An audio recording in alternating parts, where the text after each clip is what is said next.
നമസ്കാരം. നിപ്പയ്ക്ക് പിന്നാലെ സംസ്ഥാനത്ത് എംപോക്സും സ്ഥിരീകരിച്ചിരിക്കുന്നു. അതിന്റെ ആശങ്കയും ഉയർന്നിരിക്കുന്നു. യുഎഇയിൽ നിന്ന് വന്ന മലപ്പുറം സ്വദേശിക്കാണ് രോഗം. ഇയാൾ മഞ്ചേരി മെഡിക്കൽ കോളേജ് ആശുപത്രിയിൽ ചികിത്സയിലാണ്. കഴിഞ്ഞ ദിവസമാണ് എംപോക്സ് രോഗലക്ഷണത്തോടെ ഇയാളെ നിരീക്ഷണത്തിലാക്കിയത്. പനിയും തൊലിപ്പുറത്ത് ചിക്കൻ പോക്സിന് സമാനമായ തടിപ്പുകളും കണ്ടതിനെ തുടർന്ന് ചികിത്സയ്ക്ക് വിധേയമാക്കുകയായിരുന്നു. വിദേശത്ത് നിന്ന് വന്നവർ രോഗലക്ഷണമുണ്ടെങ്കിൽ ചികിത്സ തേടണമെന്ന് ആരോഗ്യവകുപ്പ് അറിയിച്ചു. എല്ലാ മെഡിക്കൽ കോളേജ് ആശുപത്രികളിലും ചികിത്സാ സൗകര്യം ഒരുക്കിയിട്ടുണ്ട് എന്ന് ആരോഗ്യമന്ത്രി അറിയിക്കുകയും ചെയ്തിട്ടുണ്ട്. ഈ ഘട്ടത്തിൽ നമ്മൾ പരിശോധിക്കുകയാണ് ആശങ്കപ്പെടേണ്ട സാഹചര്യമുണ്ടോ എന്ന്. നമുക്കൊപ്പം ആദ്യം ജിഷാദ് വളാഞ്ചേരി അവിടെ നിന്ന് വിവരങ്ങളുമായി ചേരുകയാണ്. ജിഷാദ്, നിപ്പ സംബന്ധിച്ച ആശങ്ക, മറ്റ് സജ്ജീകരണങ്ങൾ, കൂടുതൽ ജാഗ്രതയൊക്കെ ഉള്ള സമയത്ത് തന്നെയാണ് എംപോക്സും സ്ഥിരീകരിക്കപ്പെടുന്നത്. നേരത്തെ തന്നെ ഇദ്ദേഹം നിരീക്ഷണത്തിലായിരുന്നു. വിദേശത്ത് നിന്ന് എത്തിയ വ്യക്തിയാണ്. എന്താണ് നൽകിയിട്ടുള്ള ജാഗ്രതാ നിർദ്ദേശങ്ങൾ, അവിടുത്തെ നടപടിക്രമങ്ങളൊക്കെ? നിലവിൽ ഇയാള് മഞ്ചേരി മെഡിക്കൽ കോളേജ് ആശുപത്രിയിൽ ചികിത്സയിലാണ്. കേരളത്തിൽ ആദ്യമായാണ് എംപോക്സ് സ്ഥിരീകരിക്കുന്നത്. ഇന്ത്യയിലെ രണ്ടാമത്തെ കേസാണിത്. യുഎയിൽ നിന്നും കഴിഞ്ഞ ആഴ്ച വന്ന 38 വയസ്സുകാരനാണ് എംപോക്സ് സ്ഥിരീകരിച്ചിരിക്കുന്നത്. ദുബായിൽ നിന്ന് എത്തിയപ്പോൾ തന്നെ പനിയെ തുടർന്ന് ഇയാൾ മഞ്ചേരി മെഡിക്കൽ കോളേജിൽ ചികിത്സ തേടിയിരുന്നു. എംപോക്സ് ലക്ഷണങ്ങൾ കണ്ടതിനെ തുടർന്ന് ഇയാൾ മഞ്ചേരി മെഡിക്കൽ കോളേജ് ആശുപത്രിയിൽ പ്രവേശിപ്പിച്ചിരുന്നു. നിലവിൽ ഇയാളുടെ കുടുംബാംഗങ്ങൾ ക്വാറന്റൈനിൽ തുടരാൻ ആരോഗ്യവകുപ്പ് നിർദ്ദേശിച്ചിട്ടുണ്ട്. എംപോക്സ് ബാധിച്ചയാളുടെ റൂട്ട് മാപ്പ് അടക്കം അടിയന്തരമായി തയ്യാറാക്കാനുള്ള ശ്രമത്തിലാണ് ആരോഗ്യവകുപ്പ്. എംപോക്സ് സ്ഥിരീകരിച്ചോടെ സംസ്ഥാനത്ത് ആരോഗ്യവകുപ്പ് കർശന ജാഗ്രത തുടരുകയാണ്. ജിഷാദ്, ഈ വ്യക്തിയുമായി ബന്ധപ്പെട്ട് നമുക്ക് ലഭ്യമാകുന്ന വിവരങ്ങൾ എന്തൊക്കെയാണ്? ഇയാളുടെ സമ്പർക്ക പട്ടികയിൽ എത്ര പേരുണ്ട്? നേരത്തെ തന്നെ ജാഗ്രതാ നിർദ്ദേശം രാജ്യത്ത് സ്ഥിരീകരിക്കുമ്പോഴും ലോകത്ത് ഇത് റിപ്പോർട്ട് ചെയ്യുന്ന സാഹചര്യത്തിലുമൊക്കെ സംസ്ഥാനത്ത് അതിന്റെ പ്രോട്ടോകോൾ അനുസരിച്ചുള്ള ജാഗ്രതാ നിർദ്ദേശങ്ങളൊക്കെ നൽകിയിരുന്നു. അതൊക്കെ നമ്മൾ പിന്തുടർന്നു വരികയായിരുന്നു. അതുകൊണ്ട് തന്നെ കൂടുതൽ ആശങ്കപ്പെടേണ്ടുന്ന സാഹചര്യമുണ്ടോ ഈ ഘട്ടത്തിൽ? ഒരാഴ്ച മുമ്പാണ് ദുബായിൽ നിന്നും യുവാവ് പനി ബാധിച്ച് മഞ്ചേരി മെഡിക്കൽ കോളേജിൽ അത്യാഹിത വിഭാഗത്തിൽ എത്തുന്നത്. അന്ന് തന്നെ തൊഴിൽപ്പുറത്ത് തടിപ്പ് ഡോക്ടർമാരെ ശ്രദ്ധയിൽപ്പെട്ടിരുന്നു. ഡോക്ടർമാരുടെ സംശയം ജനിപ്പിച്ചിരുന്നു. പിന്നീട് യുവാവിനെ മെഡിക്കൽ നിരീക്ഷണത്തിലേക്ക് മാറ്റിയിരുന്നു.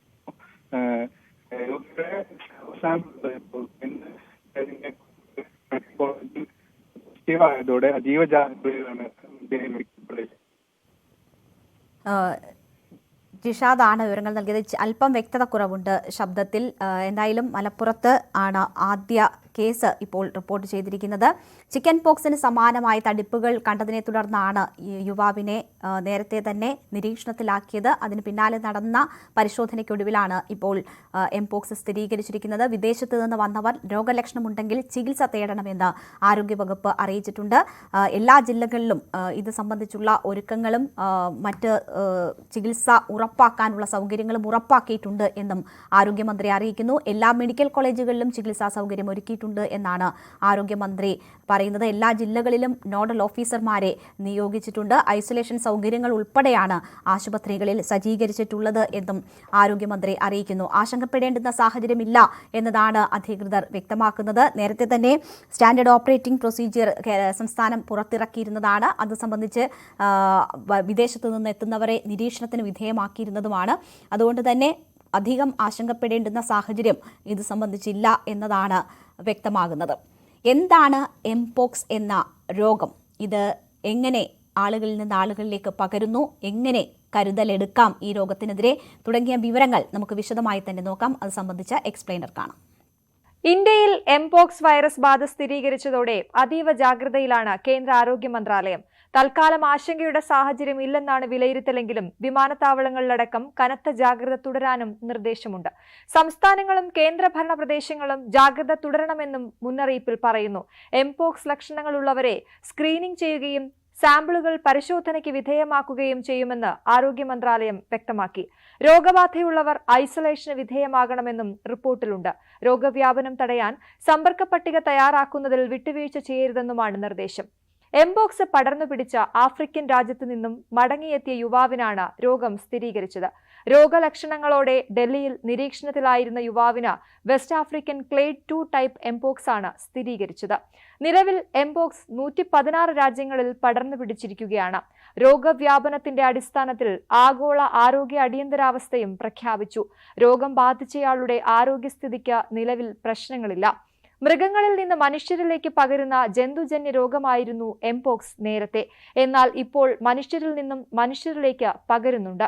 തീവ്രത കുറവാണെങ്കിലും 1980കളോടെ ലോകമെമ്പാടും ഉന്മൂലനം ചെയ്യപ്പെട്ടതായി പ്രഖ്യാപിക്കപ്പെട്ട ഓർത്തോപോക്സ് വൈറസ് അണുബാധയുണ്ടാക്കുന്ന വസൂരിയുടെ ലക്ഷണങ്ങളുമായി എംപോക്സിന് സാമ്യമുണ്ട്. 1970 ഡെമോക്രാറ്റിക് റിപ്പബ്ലിക് ഓഫ് കോങ്കോയിലാണ് മനുഷ്യരിൽ ആദ്യമായി എംപോക്സ് രോഗം കണ്ടെത്തിയത്. 2022 ലോകമെമ്പാടും എംപോക്സ് പടർന്നു പിടിച്ചു. 2022 ജൂലൈ മുതൽ 30 കേസുകൾ റിപ്പോർട്ട് ചെയ്യപ്പെട്ടിട്ടുണ്ട്. അതിന് സമാനമാണ് എംപോക്സ് വൈറസിന്റെ വെസ്റ്റ് ആഫ്രിക്കൻ ക്ലേഡ് 2 വകഭേദമെന്നും ലോകാരോഗ്യ സംഘടനയുടെ പൊതുജനാരോഗ്യ അടിയന്തരാവസ്ഥ ഇതിന് ബാധകമല്ലെന്നും ആരോഗ്യ മന്ത്രാലയം വ്യക്തമാക്കി. മധ്യ പടിഞ്ഞാറൻ ആഫ്രിക്കയിലാണ് ഈ രോഗം സാധാരണ കണ്ടുവന്നിരുന്നത്. എന്നാൽ ഈ വർഷം മെയ് മാസം മുതൽ ഇംഗ്ലണ്ട്, സ്പെയിൻ, പോർച്ചുഗൽ, കാനഡ എന്നിവിടങ്ങളിൽ റിപ്പോർട്ട് ചെയ്തിരുന്നു. ഈ രോഗത്തിന് കാരണമാകുന്നത് വസൂരി വൈറസിന്റെ കുടുംബത്തിൽപ്പെട്ട മങ്കി പോക്സ് വൈറസ് ആണ്. ആഫ്രിക്കയിലെ ഉഷ്ണമേഖലാ മഴക്കാടുകൾക്ക് സമീപമുള്ള പ്രദേശങ്ങളിലാണ് മങ്കി പോക്സ് വൈറസിന്റെ സാന്നിധ്യം പൊതുവെ കാണപ്പെടുന്നത്. എലികളിലും ആൾക്കുരങ്ങുകളിലുമാണ് രോഗം മുഖ്യമായും കാണുന്നതെങ്കിലും ഇതിന്റെ സ്വാഭാവിക ഉറവിടത്തെ ഇതുവരെ തിരിച്ചറിഞ്ഞിട്ടില്ല. കോങ്കോയിൽ ആരംഭിച്ച എംപോക്സ് ബാധ ബുറുണ്ടി, കെനിയ, റുവാണ്ട, യുഗാണ്ട രാജ്യങ്ങളിലും പടരുകയാണ്. പുതിയ ഇനം വൈറസ് മൂലമുള്ള രോഗത്തിന് മരണസാധ്യത കൂടുതലായതിനാൽ ലോകാരോഗ്യ സംഘടന ആഗോള ആരോഗ്യ അടിയന്തരാവസ്ഥ പ്രഖ്യാപിച്ചു. രോഗിയുമായി അടുത്തിടപഴകുന്നതിലൂടെയാണ് രോഗം പിടിപെടുന്നത്. എന്നാൽ കോവിഡ് പോലെ അതിവേഗം പടരുന്ന രോഗമല്ല എംപോക്സ്. പനിയുടേതുപോലുള്ള ലക്ഷണങ്ങളും ചർമ്മത്തിൽ വസൂരിയുടേതുപോലുള്ള കലകളും രോഗിക്ക് ഉണ്ടാകും. ബോധവൽക്കരണം, രോഗിയുമായി ബന്ധപ്പെട്ടവരെ കണ്ടെത്തി നിരീക്ഷിക്കൽ, വാക്സിനേഷൻ തുടങ്ങിയ മാർഗങ്ങളിലൂടെ രോഗം നിയന്ത്രിക്കാൻ കഴിയും. എംപോക്സ് ബാധിച്ച ഭൂരിഭാഗം പേരിലും ലഘുവായ ആരോഗ്യ പ്രശ്നങ്ങളാണ് ഉണ്ടാവുക. എന്നാൽ ചിലർക്ക് മരണകാരണമാകാം. നിലവിലെ വ്യാപനത്തിന് കാരണമായിട്ടുള്ള പുതിയ വകഭേദം ദ്രുതഗതിയിലാണ് പടരുന്നതെന്നാണ് റിപ്പോർട്ടുകൾ. ക്ലെയ്ഡ് LB എന്ന വകഭേദമാണ് ആഫ്രിക്ക ഉൾപ്പെടെയുള്ള സ്ഥലങ്ങളിലെ രോഗവ്യാപനത്തിന് പിന്നിൽ. 2022 രോഗവ്യാപനത്തിന് കാരണമായിരുന്നത് ക്ലെയ്ഡ് 11B വകഭേദമാണ്. അന്ന് 116 രാജ്യങ്ങളിൽ നിന്നായി 1 ലക്ഷം പേരെയാണ് രോഗം ബാധിച്ചത്. മരിച്ചത് 200 പേരും. ഇന്ത്യയിൽ 27 പേർ രോഗബാധിതരാവുകയും ഒരാൾ മരിക്കുകയും ചെയ്തിരുന്നു. മുമ്പത്തെ വകഭേദത്തെ അപേക്ഷിച്ച് തീവ്രവ്യാപന ശേഷിയാണ് ക്ലെയ്ഡ് LBക്ക് ഉള്ളതെന്ന് വിദഗ്ധർ പറയുന്നു. കോവിഡ് പോലെ എംപോക്സ് വായുവിലൂടെ പകരുന്ന രോഗമല്ല. രോഗം ബാധിച്ചവരുമായി മുഖാമുഖം വരിക, നേരിട്ട് തൊലിപ്പുറത്ത് തൊടുക, ലൈംഗിക ബന്ധം, കിടക്കയോ വസ്ത്രമോ തൊടുക, സുരക്ഷാ മാനദണ്ഡങ്ങൾ പാലിക്കാതിരിക്കുക തുടങ്ങിയവയിലൂടെയൊക്കെ രോഗം പകരാം. മൃഗങ്ങളിൽ നിന്ന് മനുഷ്യരിലേക്കും മനുഷ്യരിൽ നിന്ന് മൃഗങ്ങളിലേക്കും രോഗം പകരും. അണ്ണാൻ, എലി, കുരങ്ങ് എന്നിവ രോഗവാഹകരാകും. രോഗവാഹകരായ മൃഗങ്ങളുടെ മാംസം ശരിയായി വേവിക്കാതെ കഴിക്കുന്നത് മൂലവും രോഗം പടരാം. പനി, തീവ്രമായ തലവേദന, കഴലവീക്കം, നടുവേദന, പേശിവേദന, ഊർജ്ജക്കുറവ് എന്നിവയാണ് പ്രാരംഭ ലക്ഷണങ്ങൾ. പനി തുടങ്ങി ഒരാഴ്ചയ്ക്കുള്ളിൽ ദേഹത്ത് കുമിളകളും ചുവന്ന പാടുകളും പ്രത്യക്ഷപ്പെടും. മുഖത്തും കൈകാലുകളിലുമാണ് കൂടുതൽ കുമിളകൾ കാണുക. അസുഖബാധിതരായ ആളുകളുമായി സുരക്ഷാ മാർഗങ്ങൾ അവലംബിക്കാതെ അടുത്തിടപഴകുന്നവർക്കാണ് എംപോക്സ് പടരുക. എന്തായാലും അതീവ ജാഗ്രതയാണ് സംസ്ഥാനത്ത് ഈ സാഹചര്യത്തിൽ ഏർപ്പെടുത്തിയിട്ടുള്ളത്. നോഡൽ ഓഫീസർമാർക്ക് ചുമതലകൾ നൽകുന്നു. ആശുപത്രികൾ, ഐസൊലേഷൻ വാർഡുകൾ ഉൾപ്പെടെ സജ്ജീകരിക്കുന്നു. ആ രീതിയിലുള്ള ജാഗ്രതകൾ എടുക്കുന്നു. നമുക്ക് ഈ വിഷയത്തിൽ നമ്മളോട് സംസാരിക്കാൻ doctor Sunil PK, KGMOI general secretary നമ്മോടൊപ്പം ചേരുന്നുണ്ട്. ഒപ്പം ഡോക്ടർ ഗോപികുമാറും ആരോഗ്യ വിദഗ്ധൻ നമുക്കൊപ്പം ചേരുകയാണ്. ആദ്യം ഡോക്ടർ സുനിൽ PK, നമ്മൾ നിപ്പയുടെ ജാഗ്രതയിലായിരുന്നു. അതിന് പിന്നാലെയാണ് ഇപ്പോൾ എംപോക്സും ഇവിടെ സ്ഥിരീകരിക്കപ്പെടുന്നത്. ഇത് വലിയ രീതിയിൽ ആളുകളിലേക്ക് പടർന്നു പിടിക്കും എന്ന ആശങ്ക വേണ്ട എന്നതാണ് പ്രാഥമികമായി അറിയാൻ കഴിയുന്നത്. നേരത്തെ തന്നെ 2022 സ്ഥിരീകരിക്കപ്പെട്ടപ്പോൾ തന്നെ സ്റ്റാൻഡേർഡ് ഓപ്പറേറ്റിംഗ് പ്രൊസീജിയർ കേരളം പുറത്തിറക്കുകയും അത് സംബന്ധിച്ചുള്ള കാര്യങ്ങൾ ചെയ്തു വരികയുമായിരുന്നു. അതുകൊണ്ട് തന്നെ വലിയ രീതിയിൽ ആശങ്കപ്പെടേണ്ടുന്ന സാഹചര്യം ഇപ്പോഴുണ്ടോ? ഹലോ, കേൾക്കാം. കേൾക്കാം കേൾക്കാം. നേരത്തെ സൂചിപ്പിച്ചതുപോലെ തന്നെ ഈ എംപോക്സ് വൈറസ് ഒരുപാട് ആശങ്ക ഉണ്ടാക്കുന്നത് രണ്ട് കാരണങ്ങൾ കൊണ്ടാണ്.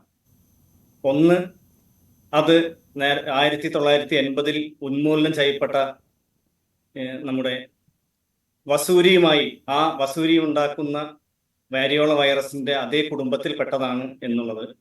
രണ്ട്, അത് അതുപോലെ തന്നെ മാരകമാകുമോ എന്നുള്ള ആശങ്ക. അതേപോലെ തന്നെ നിപ്പ പോലുള്ള മാരക രോഗങ്ങൾ റിപ്പോർട്ട് ചെയ്യപ്പെടുന്ന സാഹചര്യം.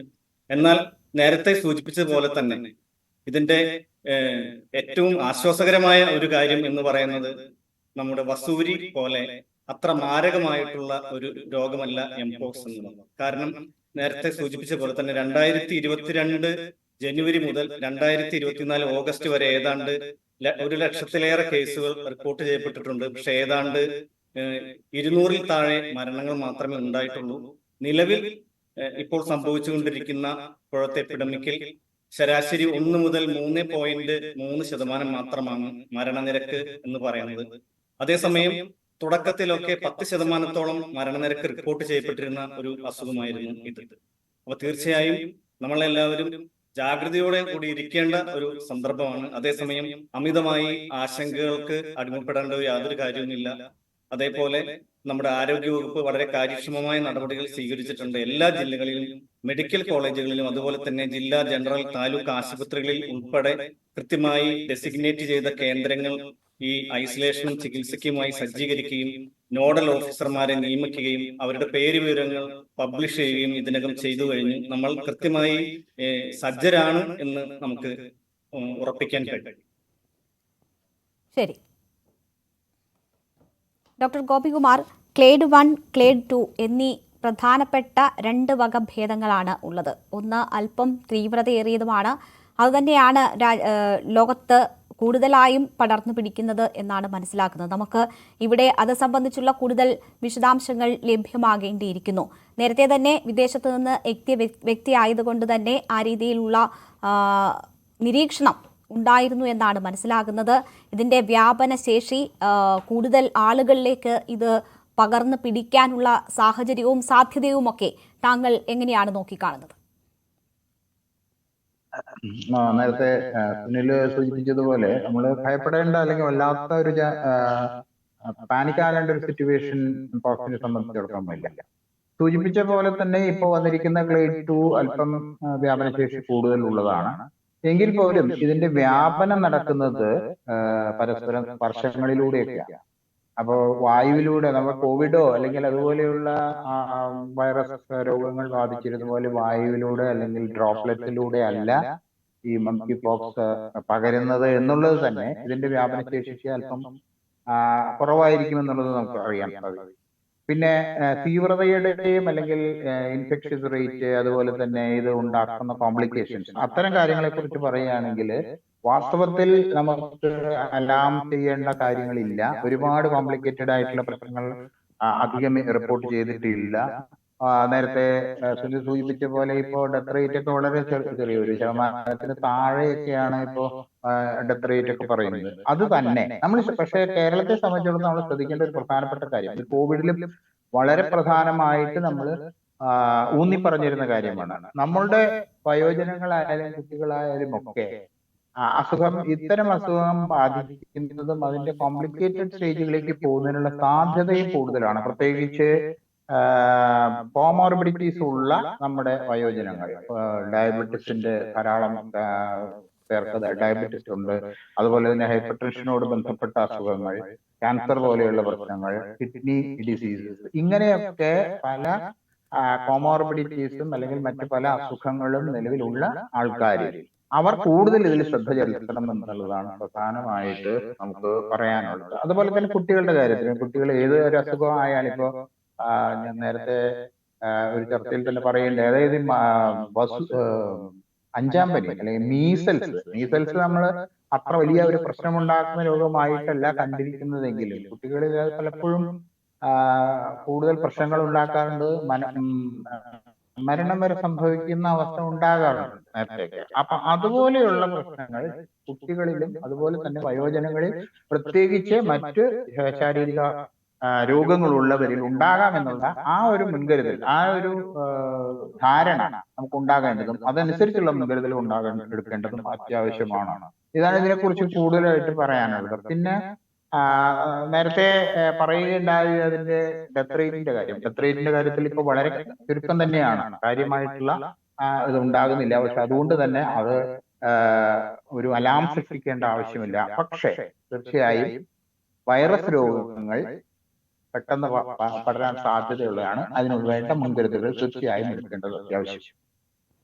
തീർച്ചയായും എന്തായാലും മുൻകരുതലും ജാഗ്രതയും ഇത് തന്നെയാണ് എംപോക്സിനെ സംബന്ധിച്ചും ഏറ്റവും അത്യാവശ്യമുള്ളത്. അധികം ആശങ്കയുടെ സാഹചര്യമില്ല എന്ന കാര്യമാണ് രണ്ടുപേരും സൂചിപ്പിച്ചത്. ഡോക്ടർ സുനിൽ PK, ഇവിടെ ഇപ്പോൾ മലപ്പുറം ഇതിനോടകം തന്നെ നിപ്പ ജാഗ്രതയിലായിരുന്നു. വീണ്ടും നിപ്പ സ്ഥിരീകരിക്കപ്പെടുന്ന സാഹചര്യമുണ്ടായി. അവിടെ അത് സംബന്ധിച്ചുള്ള ജാഗ്രതാ നിർദ്ദേശങ്ങൾ നൽകുകയും പ്രിക്കോഷൻസ് എടുക്കുകയും ഒക്കെ ചെയ്തുകൊണ്ടിരിക്കുന്ന ഘട്ടത്തിൽ തന്നെയാണ് എംപോക്സും അവിടെ സ്ഥിരീകരിക്കപ്പെടുന്ന ഒരു സാഹചര്യം ഉണ്ടാകുന്നത്. നമുക്കറിയാം, ആവർത്തിച്ച് 5-ലധികം തവണ ഇപ്പോൾ സംസ്ഥാനത്ത് നിപ്പ രോഗബാധ റിപ്പോർട്ട് ചെയ്യപ്പെടുന്നു. രാജ്യത്ത് എംപോക്സ് സ്ഥിരീകരിച്ചതിന് പിന്നാലെ തന്നെ കേരളത്തിലും സ്ഥിരീകരിക്കപ്പെടുന്ന സാഹചര്യം, കോവിഡിൻ്റെ കാര്യത്തിലും നമ്മൾ അത് കണ്ടതാണ്. കേരളത്തിൽ സ്ഥിരീകരിക്കുന്ന സാഹചര്യം വളരെ വേഗമുണ്ടാകുന്നത് നമ്മൾ കണ്ടതാണ്. എന്തുകൊണ്ടാണ് ഇത്തരം രോഗങ്ങൾ ആദ്യം റിപ്പോർട്ട് ചെയ്യപ്പെടുന്ന ഒരിടമായി നമ്മുടെ സംസ്ഥാനം മാറുന്നത്? സത്യത്തിൽ ഇത്തരം രോഗങ്ങൾ ആദ്യമേ തന്നെ കേരളത്തിൽ റിപ്പോർട്ട് ചെയ്യപ്പെടുന്നു എന്നുള്ളത് തന്നെ നമ്മുടെ ആരോഗ്യ സംവിധാനത്തിന്റെ മേന്മയാണ് സൂചിപ്പിക്കുന്നത്. കാരണം കൃത്യമായി തിരിച്ചറിയപ്പെടാത്ത രോഗങ്ങൾ മൂലം, നമ്മൾ പലപ്പോഴും വിളിക്കുന്ന അജ്ഞാത രോഗങ്ങൾ മൂലം മുതിർന്നവരും കുട്ടികളും ഒക്കെ മരിച്ചു വീഴുന്ന വിവിധ റിപ്പോർട്ടുകൾ നമ്മൾ മറ്റ് സംസ്ഥാനങ്ങളിൽ നിന്നും മറ്റ് രാജ്യങ്ങളിൽ നിന്നും നമ്മൾ കേൾക്കാറുണ്ട്, അറിയാറുണ്ട്. അത്തരത്തിലൊരു അവസ്ഥയ്ക്ക് ഇടവരാതെ കൃത്യമായ രീതിയിൽ രോഗനിർണയം നടത്തി അത് ലോകാരോഗ്യ സംഘടന നിഷ്കർഷിക്കുന്ന തരത്തിൽ തന്നെ ഉറപ്പുവരുത്തിക്കൊണ്ട് നമുക്ക് മുന്നോട്ട് പോകാൻ സാധിക്കുന്നു എന്നുള്ളതിൽ നമുക്ക് അഭിമാനം തോന്നുകയാണ് വേണ്ടത്. അല്ലാതെ എനിക്ക് തോന്നുന്നു പലപ്പോഴും പലരും പറയും കേരളത്തിൽ പുതിയ രോഗങ്ങൾ കണ്ടുപിടിച്ചു, മാരകമായ രോഗങ്ങൾ ആദ്യം നമ്മളിലാണ് വരുന്നത്, എല്ലാം കേരളത്തിൽ വരുന്നു. പക്ഷെ അങ്ങനെയല്ല, നേരെ തിരിച്ച് ഏത് രോഗം വന്നാലും, ഏത് അപൂർവ രോഗം വന്നാലും അത് കൃത്യമായി രോഗനിർണയം നടത്തുവാനും അതിനെ പ്രതിരോധിക്കുവാനും ഉള്ള കഴിവ് സുസജ്ജമായിട്ടുള്ള ഒരു പൊതുജനാരോഗ്യ സംവിധാനം നമുക്കുണ്ട് എന്നുള്ളതാണ് ഏറ്റവും സ്ട്രെസ് ചെയ്യേണ്ട പോയിന്റ് എന്ന് ഞാൻ വിശ്വസിക്കുന്നു. അതിപ്പോ മങ്കി പോക്സ് ആണെങ്കിലും നിപ്പയാണെങ്കിലും തീർച്ചയായും വ്യക്തിപരമായിട്ടുള്ള അറിവിൽ നിന്ന് തന്നെ മറ്റു പല സംസ്ഥാനങ്ങളിലും PG സ്റ്റുഡൻസും PG ചെയ്യുന്നവരും ജോലി ചെയ്യുന്ന ആളുകളൊക്കെ ഉണ്ട്. അവർ പറഞ്ഞറിഞ്ഞിട്ടുണ്ട് നിപ്പ പോലുള്ള കേസുകൾ മറ്റു സംസ്ഥാനങ്ങളിൽ റിപ്പോർട്ട് ചെയ്തിട്ടും സമാനമായ രോഗലക്ഷണങ്ങൾ ഉണ്ടായിട്ടും അതൊന്നും രോഗനിർണയത്തിലേക്ക് എത്താത്ത സാഹചര്യങ്ങൾ ഉണ്ടായിട്ടുണ്ട്. അത് കേരളത്തിൽ സംഭവിക്കുന്നില്ല എന്നുള്ളത് ഒരു അഭിമാനിക്കാവുന്ന സംഗതി തന്നെയാണ് എന്നാണ് കരുതുന്നത്. തീർച്ചയായും ഇനിയും ഇത്തരത്തിൽ കൃത്യമായിട്ടുള്ള രോഗങ്ങൾ, ആ ഒരു സർവൈലൻസ്, അതാണ് നമ്മൾ കൃത്യമായിട്ട് രോഗലക്ഷണങ്ങൾ തേടിപ്പിടിച്ച് അതിന്റെ എങ്ങനെയാണ് അതിന്റെ ഉറവിടം കണ്ടുപിടിക്കുകയും രോഗനിർണയം നടത്തുകയും അതിന്റെ പ്രതിരോധത്തിനായിട്ടുള്ള നടപടികൾ സ്വീകരിക്കുക എല്ലാം ചെയ്യുന്ന കൃത്യമായിട്ടുള്ള ആ സംവിധാനം തുടർന്നു കൊണ്ടുപോവുക എന്നുള്ളതാണ് നമ്മുടെ മുമ്പിലുള്ള വെല്ലുവിളി. കാരണം ഇതിനകം തന്നെ നമ്മൾ കൃത്യമായിട്ട് ഒരു ലോകത്ത് നിന്ന് മാതൃകയാക്കാവുന്ന ഒരു സംവിധാനം രൂപപ്പെടുത്തി എടുത്തിട്ടുണ്ട്. ഇനി അത് കൂടുതൽ ആർജവത്തോടുകൂടി മുന്നോട്ട് പോകാനാണ് നമുക്ക് കഴിയേണ്ടത്. അല്ലാതെ ഒരു നെഗറ്റീവ് രീതിയിലല്ല അതിനെ കാണേണ്ടത് എന്നാണ് ഞങ്ങൾ വിശ്വസിക്കുന്നത്. തീർച്ചയായും ഇവിടെ നമ്മുടെ ആരോഗ്യ സംവിധാനങ്ങൾ ഉണർന്നു പ്രവർത്തിക്കുന്നത് കൊണ്ടാണ് ഇത് വളരെ വേഗം ഇത്തരം രോഗങ്ങൾ ഐഡന്റിഫൈ ചെയ്യാനും അതിന് വേണ്ടുന്ന പ്രിക്കോഷൻസ് എടുക്കാനും സാധിക്കുന്നതെന്നാണ് അദ്ദേഹം സൂചിപ്പിച്ചത്. ഈ ഘട്ടത്തിൽ ആരോഗ്യമന്ത്രിയുടേതായി വന്ന രോഗം സ്ഥിരീകരിച്ച് അതിനുശേഷം ആരോഗ്യമന്ത്രിയുടേതായി വന്ന അറിയിപ്പ്, ഫേസ്ബുക്കിൽ വന്ന പോസ്റ്റാണ് ഞാൻ സൂചിപ്പിക്കുന്നത്. രോഗലക്ഷണങ്ങൾ ഉണ്ടെങ്കിൽ ഉടൻ തന്നെ ചികിത്സ തേടണമെന്ന നിർദ്ദേശമാണ് ആരോഗ്യമന്ത്രി മുന്നോട്ട് വയ്ക്കുന്നത്. ആരോഗ്യവകുപ്പിനെ വിവരം അറിയിക്കണമെന്ന് അഭ്യർത്ഥിക്കുന്നു. ആരോഗ്യവകുപ്പിന്റെ ആശുപത്രികളിൽ 14 ജില്ലകളിലും 14 കേന്ദ്രങ്ങളിൽ എല്ലാവിധ സൗകര്യവും ഇതുമായി ബന്ധപ്പെട്ട് ഒരുക്കിയിട്ടുണ്ട് എന്ന് പറയുന്നു. നോഡൽ ഓഫീസർമാരുടെ ഫോൺ നമ്പർ ഉൾപ്പെടെ ഫേസ്ബുക്ക് പോസ്റ്റിൽ നൽകിയിട്ടുണ്ട്. ഓരോ ജില്ലയിലും ചുമതലപ്പെട്ട നോഡൽ ഓഫീസർമാരുടെ ഫോൺ നമ്പർ ഉൾപ്പെടെയാണ് നൽകിയിരിക്കുന്നത്. ചികിത്സ ലഭ്യമാകുന്ന ഹോസ്പിറ്റലുകൾ ഏത് എന്നതും വിശദീകരിച്ചിട്ടുണ്ട്. അതിന്റെ ടേബിളും പങ്കുവച്ചിട്ടുണ്ട്. എല്ലാ മെഡിക്കൽ കോളേജുകളിലും ചികിത്സാ സൗകര്യം ഒരുക്കിയിട്ടുണ്ട്. ഇതുമായി ബന്ധപ്പെട്ട് എന്നുകൂടി ആരോഗ്യമന്ത്രി അറിയിക്കുകയാണ്. അപ്പോൾ വിദേശയാത്ര കഴിഞ്ഞെത്തുന്നവർ അല്ലെങ്കിൽ ഈ സമാനമായ എംപോക്സിൻ്റേതെന്ന് കരുതുന്ന രോഗലക്ഷണങ്ങളുള്ളവർ വളരെ പെട്ടെന്ന് തന്നെ ചികിത്സ തേടണം. അത് ആരോഗ്യവകുപ്പിനെ അറിയിക്കണം. അതിന് പ്രത്യേക ചികിത്സ ലഭ്യമാകുന്ന 14 ജില്ലകളിലെയും ഹോസ്പിറ്റലുകൾ ഏതാണ് എന്ന ലിസ്റ്റ് നമ്മൾ തന്നെ കൊടുക്കുന്നുണ്ട്. ആരോഗ്യമന്ത്രി തന്നെ അത് ഫേസ്ബുക്കിൽ നൽകിയിട്ടുണ്ട്. ആ ഹോസ്പിറ്റലുകളുമായി ബന്ധപ്പെടുകയും ചികിത്സ ഉറപ്പാക്കുകയും ചെയ്യേണ്ടതാണ്. ഐസൊലേഷൻ സംവിധാനങ്ങളോടുകൂടിയുള്ള ആശുപത്രികളാണ് ഇതിനായി ഒരുക്കിയിട്ടുള്ളത് എന്നുകൂടി അറിയിക്കുകയാണ്. എല്ലാ മെഡിക്കൽ കോളേജുകളിലും ചികിത്സ ലഭ്യമാണ്. ഞാൻ 2 അതിഥികളിലേക്കും ഡോക്ടർമാരിലേക്കും എത്താം ഒരിടവേളയ്ക്ക് ശേഷം.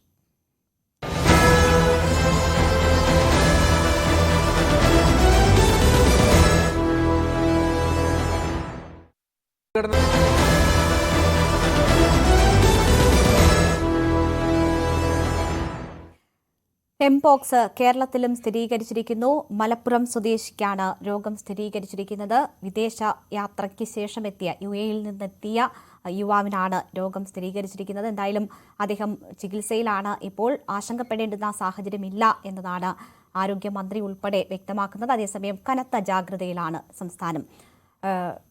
ഇപ്പോൾ നമുക്കൊപ്പം അതിഥികൾ തുടരുകയാണ്. ഡോക്ടർ ഗോപികുമാർ, ഇതിപ്പോൾ നമ്മൾ വേണ്ടത്ര സജ്ജീകരണങ്ങൾ സംവിധാനങ്ങൾ ഒരുക്കിയിട്ടുണ്ട് എന്നാണ് മനസ്സിലാകുന്നത്. പ്രാഥമികമായി വിദേശത്ത് നിന്ന് എത്തുന്നവർ ആണ് നിരീക്ഷണത്തിലാകുന്നത്. അങ്ങനെയുള്ളൊരു സംവിധാനം തുടക്കം മുതൽ തന്നെ സ്വീകരിച്ചിരിക്കുന്നത് കൊണ്ട് തന്നെ കൂടുതൽ പേരിലേക്ക് ഈ രോഗം പടർന്നു പിടിക്കാനുള്ള സാഹചര്യങ്ങൾ കുറവാണ് എന്ന് മനസ്സിലാക്കുന്നു. എങ്കിൽ പോലും ഈ ഇൻക്യുബേഷൻ പീരീഡ് ഉൾപ്പെടെ ഇതിൽ എത്രയാണ്? രോഗം സ്ഥിരീകരിച്ചു കഴിഞ്ഞാൽ പിന്നീട് എത്ര നാൾ ഐസൊലേഷൻ ആവശ്യമായി വരും? എത്ര നാൾ ഇതിന്റെ തീവ്രതയുണ്ടാകും? ഏത് സമയത്താകും രോഗബാധിതനായ വ്യക്തിയിൽ നിന്നും മറ്റൊരാളിലേക്ക് രോഗം പടർന്നു പിടിക്കാനുള്ള സാധ്യത കൂടുതൽ?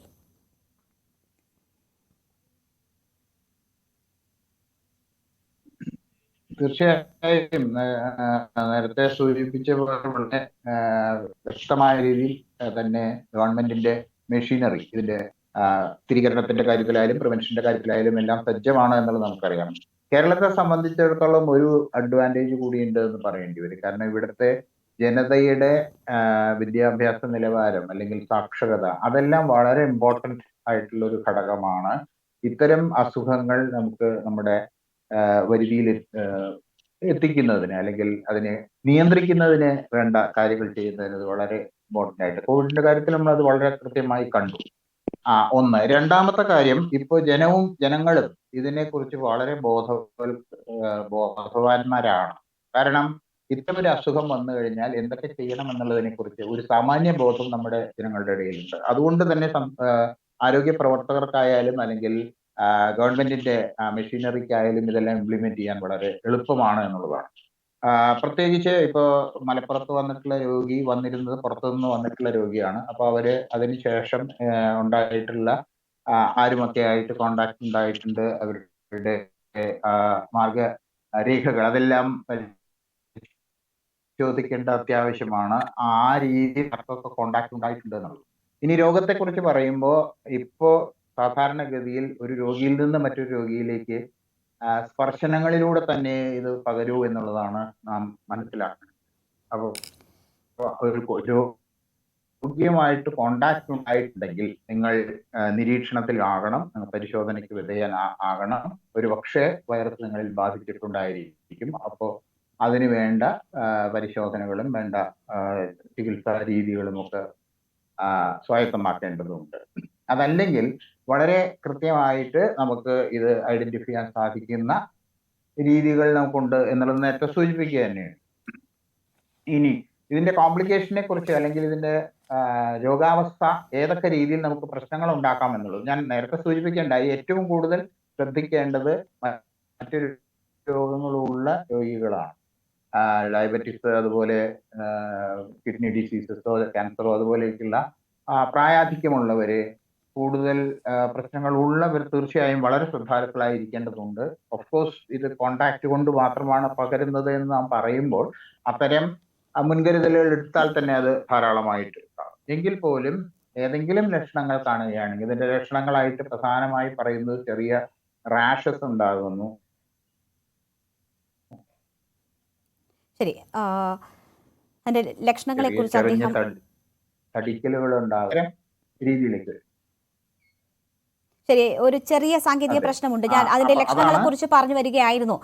ഞാൻ അദ്ദേഹത്തിലേക്ക് തിരിച്ചെത്താം. ഇപ്പോൾ നമുക്കൊപ്പം എടവണ്ണ പഞ്ചായത്ത് പ്രസിഡന്റ് അഭിലാഷ് ടി ചേരുകയാണ്. എടവണ്ണയിലെ ഒതായി സ്വദേശിക്കാണ് ഇപ്പോൾ രോഗം സ്ഥിരീകരിച്ചിരിക്കുന്നത്. ഈ സാഹചര്യത്തിലാണ് അദ്ദേഹം നമുക്കൊപ്പം ചേരുന്നത്. ശ്രീ അഭിലാഷ്, നിപ്പ ജാഗ്രതയിലായിരുന്നു മലപ്പുറം. അതിന് പിന്നാലെയാണ് ഇപ്പോൾ എംപോക്സ് കൂടി അവിടെ സ്ഥിരീകരിക്കപ്പെടുന്ന ഒരു സാഹചര്യം ഉണ്ടായിരിക്കുന്നത്. എന്തൊക്കെ നിർദ്ദേശങ്ങളാണ് അവിടെ നൽകിയിരിക്കുന്നത്? എന്തൊക്കെ മുൻകരുതൽ നടപടികൾ സ്വീകരിക്കണം? ഈ ഒതായി സ്വദേശിയെ താങ്കൾക്ക് പരിചയമുള്ള വ്യക്തിയാണോ? നേരിട്ട് പരിചയമുള്ള ആളല്ല. അവിടെ ഇന്നലെയൊക്കെ ആയിട്ട് ആരോഗ്യ പ്രവർത്തകർ വീടും പരിസരമൊക്കെ സന്ദർശിച്ചിട്ടുണ്ട്. പിന്നെ ഒരു 29ഓളം ആളുകളായിട്ടാണ് കോണ്ടാക്ട് ഉണ്ടായിരുന്നാണ് കണ്ടെത്തിയിട്ടുള്ളത്. അപ്പൊ അവരെ വീടുകളിൽ തന്നെ നിൽക്കാൻ നിർദ്ദേശം നൽകിയിട്ടുണ്ട്. UAE-യിൽ നിന്ന് മടങ്ങിയെത്തിയ വ്യക്തിയാണെന്ന് അറിയുന്നു. അതെ അതെ, 13-ാം തീയതി രാത്രിയാണ് അദ്ദേഹം ഇവിടെ എത്തിയിട്ടുള്ളത്. അപ്പോൾ തന്നെ ലക്ഷണങ്ങൾ ഉണ്ടായിരുന്നോ? പനി ഉണ്ടായിരുന്നു എന്നാണ് പറയുന്നത്. അന്ന് രാത്രി തന്നെ അടുത്തുള്ള ഒരു സ്വകാര്യ ആശുപത്രിയിൽ അദ്ദേഹം ചികിത്സയ്ക്ക് വേണ്ടി എത്തിയിട്ടുണ്ട്. വീട്ടിലേക്ക് പോകുന്നതാണ്. നമ്മൾ സ്റ്റാൻഡേർഡ് ഓപ്പറേറ്റിംഗ് പ്രൊസീജിയർ ഫോളോ ചെയ്ത് വരികയായിരുന്നു. ആ രീതിയിലുള്ള സർവൈലൻസ് ഒക്കെ വിമാനത്താവളങ്ങളിൽ ഉണ്ടായിരുന്നു. അവിടെ വെച്ച് തന്നെ ഇത് ഐഡന്റിഫൈ ചെയ്തിട്ടുണ്ടോ? ഇല്ല, പനി ലക്ഷണം മാത്രം ഉണ്ടായിട്ടുള്ളൂ എന്ന് അറിഞ്ഞത്. അതിനുശേഷം അതുകൊണ്ടാണ് അടുത്തുള്ള സ്വകാര്യ ആശുപത്രിയിൽ ചികിത്സ. അവിടെ നിന്ന് പിന്നീട് വീട്ടിലേക്ക് പോയോ അതോ അവിടെ തന്നെ ചികിത്സ? വീട്ടിലേക്ക് പോകുന്നു. അന്നും അതിന്റെ പിറ്റേ ദിവസം പിന്നെ 16-ാം തീയതിയാണ് ഹോസ്പിറ്റലിൽ മെഡിക്കൽ കോളേജിൽ അഡ്മിറ്റ് ആണ്. 15-ന് 16-ാം തീയതി 16-ന്. അതിനുശേഷം നടത്തിയ പരിശോധനകളിലൂടെ ഇന്നാണ് സ്ഥിരീകരിക്കപ്പെടുന്നത് അല്ലേ? പക്ഷെ കഴിഞ്ഞ ദിവസം തന്നെ ആരോഗ്യ പ്രവർത്തകർ ഇത് സംശയിച്ച് എന്തൊക്കെ മുൻകരുതലുകൾ? അദ്ദേഹവുമായി കോൺടാക്റ്റിലുള്ളവരൊക്കെ ഇപ്പോൾ ഐസൊലേഷനിലാണോ? അതെ അതെ അതെ, നിലവില് 29ഓളം സുഹൃത്തുക്കളും കുടുംബാംഗങ്ങളും അടക്കം 29 ആളുകളാണ് അവിടെ സമ്പർക്കം ഉണ്ടായിട്ടുള്ളത്. ഇതിൽ സ്ത്രീകളും കുട്ടികളും ഒക്കെ ഉൾപ്പെടുന്നുണ്ടോ?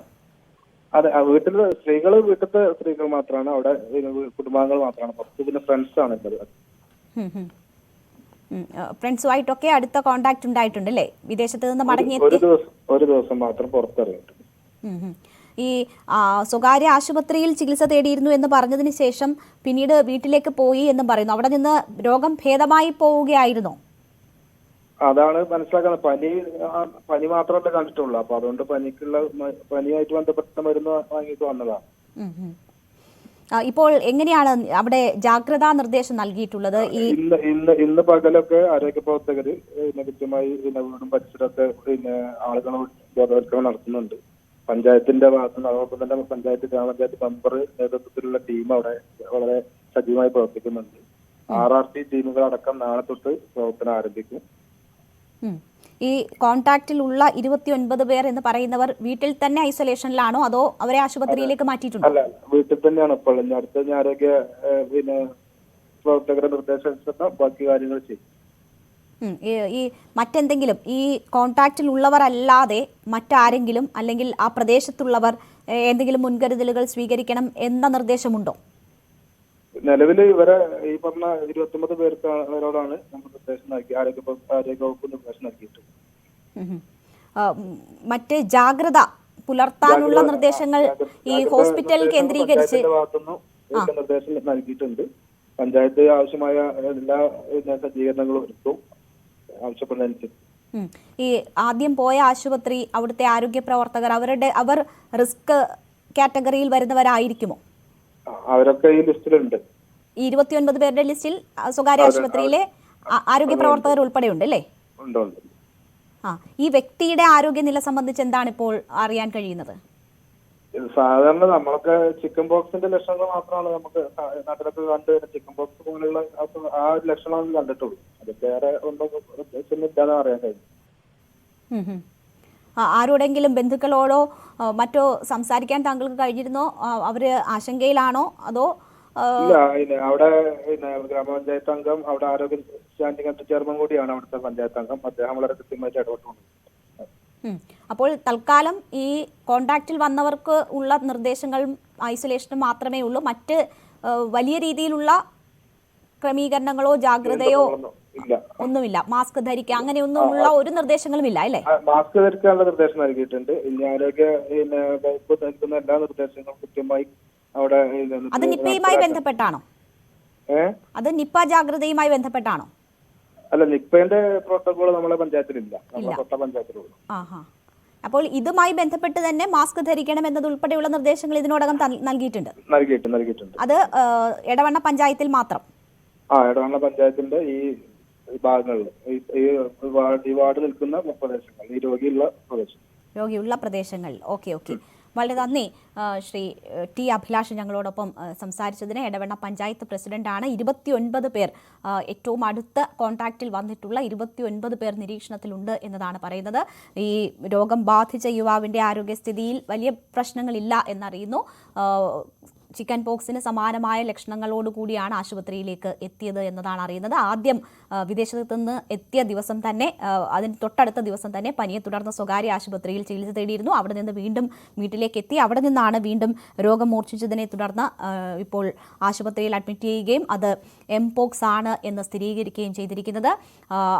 എടവണ്ണ പഞ്ചായത്തിലെ ഒതായ എന്ന സ്ഥലത്തുള്ള വ്യക്തിയാണ്. ആ പ്രദേശങ്ങളിൽ മാസ്ക് ധരിക്കണം എന്നതുൾപ്പെടെയുള്ള ജാഗ്രതാ നിർദ്ദേശങ്ങൾ നൽകിയിട്ടുണ്ട് എന്നതുകൂടിയാണ് അദ്ദേഹം ഓർമ്മിപ്പിക്കുന്നത്. എന്തായാലും വിദേശത്ത് നിന്ന് എത്തിയ വ്യക്തിയാണ്. UAE-യിൽ നിന്നാണ് 13-ന് അദ്ദേഹം മടങ്ങിയെത്തിയത്. 16-നാണ് അസുഖബാധിതനായി വീണ്ടും ആശുപത്രിയിൽ പ്രവേശിപ്പിച്ചത്. മറ്റതിഥികളിലേക്ക് എത്താം ഇടവേളയ്ക്ക് ശേഷം.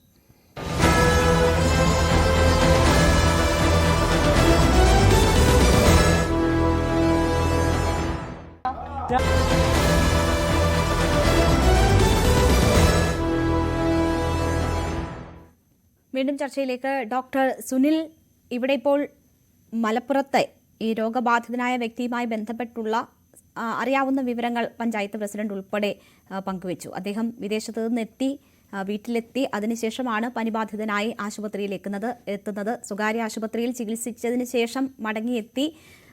പിന്നീടാണ് രോഗം മൂർച്ഛിച്ച് എത്തുകയും അത് എംപോക്സ് ആണ് എന്നിപ്പോൾ സ്ഥിരീകരിക്കുന്ന സാഹചര്യം ഉണ്ടായിട്ടുണ്ട്. ഏതാണ്ട് ഒരാഴ്ചയോളം മറ്റ് രോഗലക്ഷണങ്ങൾ കാണിച്ചതിന് ശേഷമാണ് ഈ കുമിളകൾ വന്ന് ഇത് എംപോക്സിന്റെ ലക്ഷണങ്ങളായി മാറുന്നത് എന്ന് സൂചിപ്പിച്ചു. സമാനമായി തന്നെയാണ് അദ്ദേഹത്തിന്റെ കാര്യം ലഭ്യമായ അറിവിൽ നിന്ന് അദ്ദേഹം വിശദീകരിച്ചതും.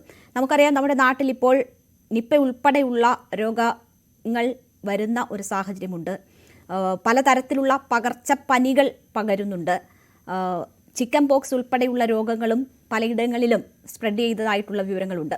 അപ്പോൾ ഇതിനെ നമുക്ക് എങ്ങനെ വേറിട്ടറിയാം, പെട്ടെന്ന് മനസ്സിലാക്കാം, പെട്ടെന്ന് ചികിത്സയ്ക്ക് വിധേയമാക്കാം, അല്ലെങ്കിൽ ആ രീതിയിലുള്ള ഐസൊലേഷനും ജാഗ്രതയും എടുക്കാം? അതെങ്ങനെ വേറിട്ടറിയാൻ സാധിക്കും?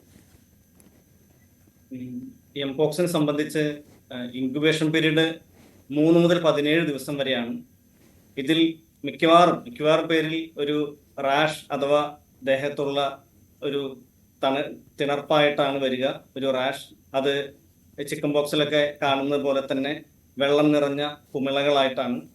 സാധാരണഗതിയിൽ അത് മുഖത്ത് തുടങ്ങി ശരീരത്തിന്റെ കൈകാലുകളിലേക്കും കൈപ്പത്തിയിലേക്കും കാൽപാദത്തിലേക്കും അടക്കം വ്യാപിക്കും. ചില കേസുകളിൽ നേരത്തെ സൂചിപ്പിച്ചതുപോലെ ലൈംഗിക ബന്ധത്തിൽ നിന്ന് പകരുന്ന കേസുകളിൽ അത് ലൈംഗികാവയവങ്ങളിലും മലദ്വാരത്തിന് ചുറ്റും ഒക്കെ ഇത്തരത്തിൽ ആദ്യമായി കുമിളകൾ പ്രത്യക്ഷപ്പെടാം. എന്നാൽ മറ്റു ചിലരിൽ ചിലപ്പോൾ ഇത്തരം റാഷ് ആവണമെന്നില്ല, ആദ്യം പനി തന്നെ വരാം.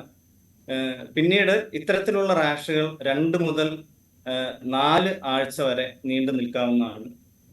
അത് മുഴുവനായി, തിണർപ്പുകൾ മുഴുവനായും ഉണങ്ങി ഒറ്റക്കെട്ടി പുതിയ തൊലി വരെ അത് ഇൻഫെക്റ്റീവ് ആയിരിക്കും, മറ്റുള്ളവരിലേക്ക് പകരാൻ സാധ്യതയുണ്ട്. അപ്പൊ അതുവരെയും ശരിക്കും നമ്മൾ ഐസൊലേഷനിൽ തുടരേണ്ടത് ആവശ്യമാണ്. അതാണ് ഏറ്റവും പ്രധാനപ്പെട്ട കാര്യം. ഇതിന്റെ വേർതിരിച്ചറിയാവുന്ന ഏറ്റവും പ്രധാനപ്പെട്ട കാര്യം ഈ പറഞ്ഞ ഈ തിണർപ്പ് വരുന്നതും അതിന്റെ ആ പ്രോഗ്രഷൻ, അത് മുഖത്തു നിന്നും തുടങ്ങി കൈകാലുകളിലേക്ക് വ്യാപിക്കുന്നതും അത് കൈപ്പത്തിയിലും കാൽപാദത്തിലും അടക്കം വരുന്നു എന്നുള്ളതും 2 മുതൽ 4 ആഴ്ച വരെ നീണ്ടു നിൽക്കുന്നു എന്നുള്ള കാര്യങ്ങളുമാണ് ഏറ്റവും പ്രധാനമായിട്ട് നമുക്ക് തിരിച്ചറിയാൻ സാധിക്കുന്നത്. അപ്പോൾ ഈ ഇൻഫെക്റ്റീവ് പീരീഡ്, അതായത് മറ്റുള്ളവരിലേക്ക് രോഗം പകരുന്ന ഈ സമയം വരെ, അത് ഒറ്റക്കെട്ടി മാറുന്ന ആ അവസ്ഥ വരെ നമ്മൾ ഐസൊലേഷനിൽ തുടരുക എന്നുള്ളത് പ്രധാനമാണ്. പിന്നെ വേർതിരിച്ചറിയുക എന്നുള്ളത്, കൃത്യമായിട്ടുള്ള രോഗനിർണയം എന്ന് പറയുന്നത് നമ്മൾ സ്വാബ് എടുക്കുക. ഏറ്റവും പ്രധാനപ്പെട്ടത് നേരത്തെ സൂചിപ്പിച്ച റാഷ്, ആ തിണർപ്പിലെ സ്രവത്തിൽ നിന്നും വൈറൽ DNA, അതിന്റെ PCR ടെസ്റ്റ് ചെയ്താണ് നമ്മൾ അത് രോഗനിർണയം നടത്തുക.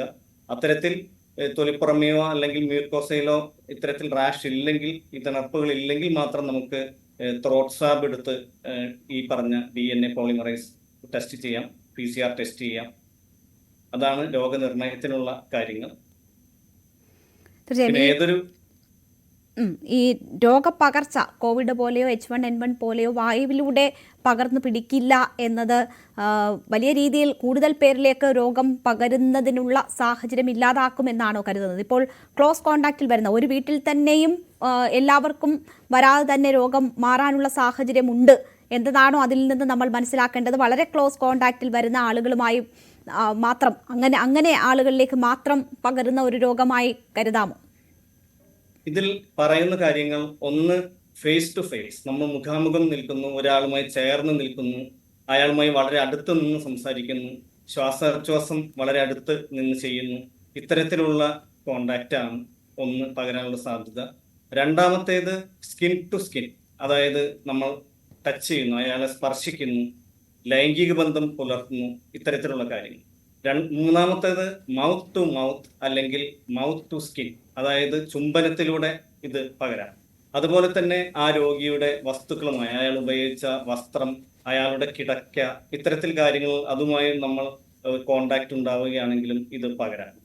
അപ്പോൾ അത് പ്രധാനപ്പെട്ട ഒരു ഫാക്റ്റാണ്. കാരണം നേരത്തെ കോവിഡിലൊക്കെ ഉള്ളതുപോലെ നമ്മൾ വായുവിലൂടെ പകരുന്ന, ക്ലോസ് കോണ്ടാക്ട് അല്ലാതെ വായുവിലൂടെ പകരുന്നതാണെങ്കിൽ വളരെ എളുപ്പത്തിൽ പടർന്നു പിടിച്ചേനെ. അത് അത്തരത്തിൽ ആശങ്ക ഉണ്ടാക്കുന്ന ഒരു കാര്യമല്ല. പക്ഷെ നേരെ മറിച്ച് എടുത്തു പറയേണ്ട മറ്റൊരു കാര്യം, ഗർഭിണികൾക്ക് ഈ എംപോക്സ് ഉണ്ടായാൽ കുട്ടികളിലേക്ക്, അത് ഗർഭസ്ഥ ശിശുവിലേക്ക് അത് പകരാനും കുട്ടിയുടെ മരണമടക്കമുള്ള സംഗതികൾ ഉണ്ടാവാനും അതുപോലെ തന്നെ അമ്മയുടെ ആരോഗ്യത്തെ ബാധിക്കുവാനും സാധ്യതയുണ്ട്. പിന്നെ എടുത്തു പറയേണ്ട ഏറ്റവും പ്രധാനപ്പെട്ട മറ്റൊരു വസ്തുത, ഇത്തരത്തിലുള്ള ഏതൊരു മാരക രോഗം പൊട്ടിപ്പുറപ്പെടുമ്പോഴും അതിന്റെ ഒരു റിസീവിംഗ് എൻഡിൽ നിൽക്കുന്നത് ആരോഗ്യ പ്രവർത്തകരാണ് എന്നുള്ളതാണ്.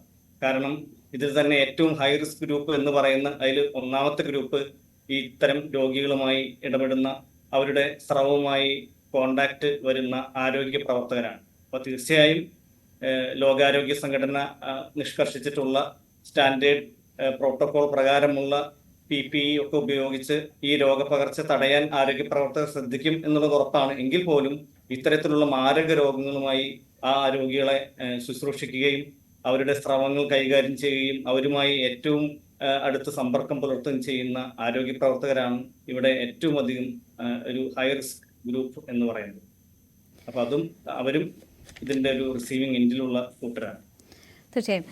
എന്തായാലും ഈ കേസിൽ തന്നെ 29 പേർ നിരീക്ഷണത്തിൽ വരുമ്പോൾ അതിൽ ആരോഗ്യ പ്രവർത്തകർ ഉൾപ്പെടെ എത്തിയിട്ടുണ്ട്, അല്ലെങ്കിൽ അതിൽ കൂടുതലും ആരോഗ്യ പ്രവർത്തകരാണ് എന്ന കാര്യം കൂടിയാണ് നമ്മളിപ്പോൾ മനസ്സിലാക്കുന്നത്. അത് ആദ്യം ചികിത്സയ്ക്കെത്തിയ സ്വകാര്യ ആശുപത്രിയിലെ ആരോഗ്യ പ്രവർത്തകർ ഉൾപ്പെടെയുള്ളവരാണ് ഇപ്പോൾ നിരീക്ഷണത്തിലുള്ള 29 പേരിൽ ഉള്ളത് എന്ന് മനസ്സിലാക്കുന്നു. ഡോക്ടർ ഗോപികുമാർ, ഇവിടെ ഇപ്പോൾ 120 രാഷ്ട്രങ്ങളിലെ ഏതാണ്ട് 1,00,000-ലധികം പേർക്ക് ഈ രോഗം വ്യാപിച്ചിട്ടുണ്ട്. അതിൽ 220 മരണം സ്ഥിരീകരിച്ചിട്ടുണ്ട്. അപ്പോഴും മോർട്ടാലിറ്റി റേറ്റ് കുറവാണ് എന്ന് തന്നെ പറയാവുന്ന രോഗമാണ്. പക്ഷേ ലോകാരോഗ്യ സംഘടന പൊതുജനാരോഗ്യ അടിയന്തരാവസ്ഥ പ്രഖ്യാപിക്കുന്ന സാഹചര്യവും ഇതിനെ ഗൗരവത്തോടു കൂടി കാണുന്ന സാഹചര്യവും ഒക്കെ എങ്ങനെയാണ് ഉടലെടുക്കുന്നത്? വായുവിലൂടെ പകരുന്ന രോഗമല്ല എന്ന് പറയുമ്പോൾ പോലും ആ രീതിയിൽ അടിയന്തരാവസ്ഥ പ്രഖ്യാപിച്ചുകൊണ്ട് തന്നെ ആ ഗൗരവത്തിൽ ഇതിനെ കാണുന്ന സാഹചര്യം അത് എങ്ങനെയാണ് ഉണ്ടാകുന്നത്? ഇവിടെ നമ്മൾ മനസ്സിലാക്കേണ്ട ഒരു കാര്യം, ഇപ്പൊ ഈ വൈറൽ ഇൻഫെക്ഷൻസിൽ പ്രധാനമായിട്ടും ജനിതക മാറ്റം സംഭവിക്കുന്ന വൈറസുകളാണ് കൂടുതലായിട്ട് ഉണ്ടാകുന്നത് എന്നുള്ളത് നമ്മൾ കാണും. അപ്പൊ അങ്ങനെ വരുമ്പോൾ ലോകാരോഗ്യ സംഘടനയെ സംബന്ധിച്ചിടത്തോളം ലോകം മൊത്തത്തിൽ ഇതൊരു സ്പ്രെഡ് പ്രതീക്ഷിക്കുന്ന ഈ അവസ്ഥയിൽ ഇതിന്റെ കൂടുതലായിട്ടുള്ള കോംപ്ലിക്കേഷൻസ് എന്തായിരിക്കും, അല്ലെങ്കിൽ ഇത് ഏത് രീതിയിലാണ് ഇതിന്റെ ഇവല്യൂഷൻ എങ്ങനെയായിരിക്കും എന്നുള്ളതിനെ കുറിച്ച് വ്യക്തമായി അറിയേണ്ടതുണ്ട്.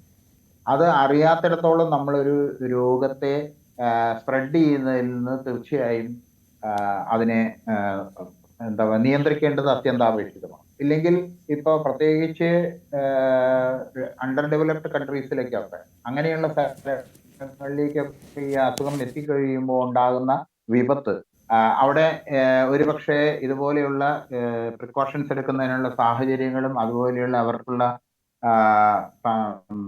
വിദ്യാഭ്യാസപരമായിട്ടോ അല്ലെങ്കിൽ അവയർനെസ് ക്രിയേഷൻ എല്ലാ കാര്യത്തിലും ബുദ്ധിമുട്ടുണ്ടാകുമ്പോൾ ഇതിന്റെ വ്യാപ്തിയും അതിനെ തുടർന്ന് രോഗം ബാധിക്കുന്നത് കൊണ്ടുണ്ടാകുന്ന പ്രശ്നങ്ങളും കൂടുതലാകുന്ന ഒരു സിറ്റുവേഷൻ കൂടിയൊക്കെയാണ്.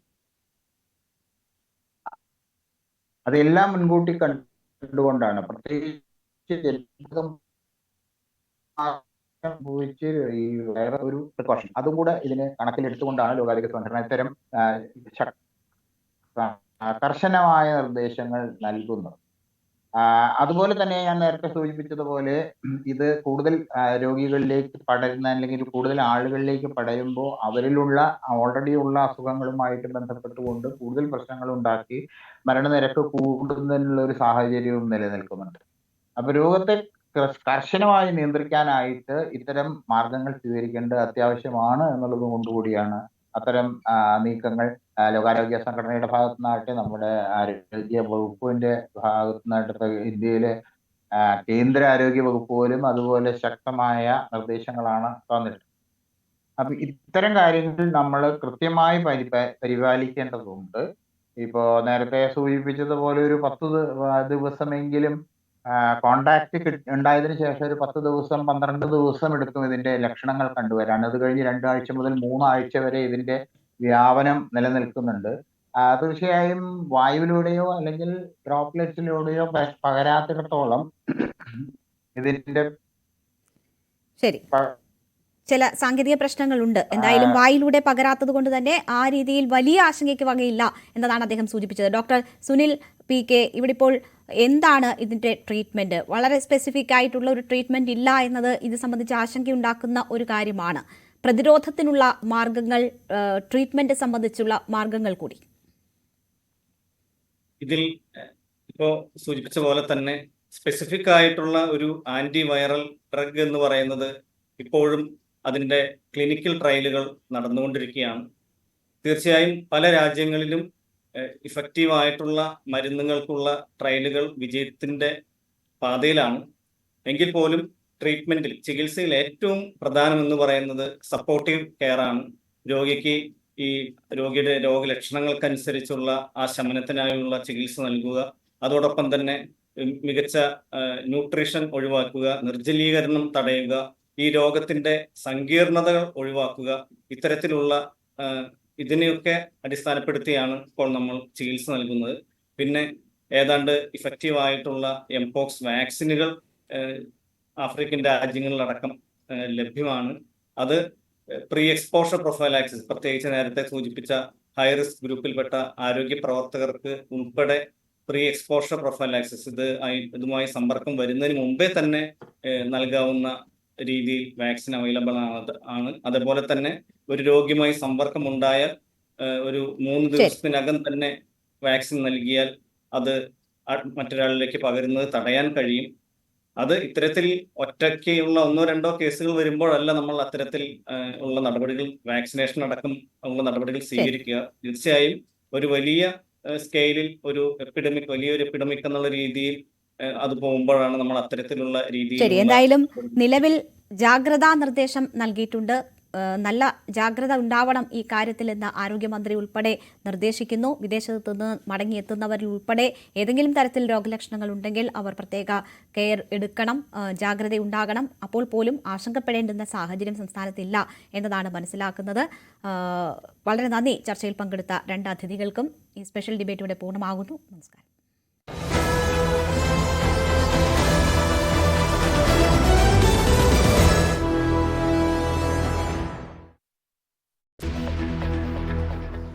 ജമ്മു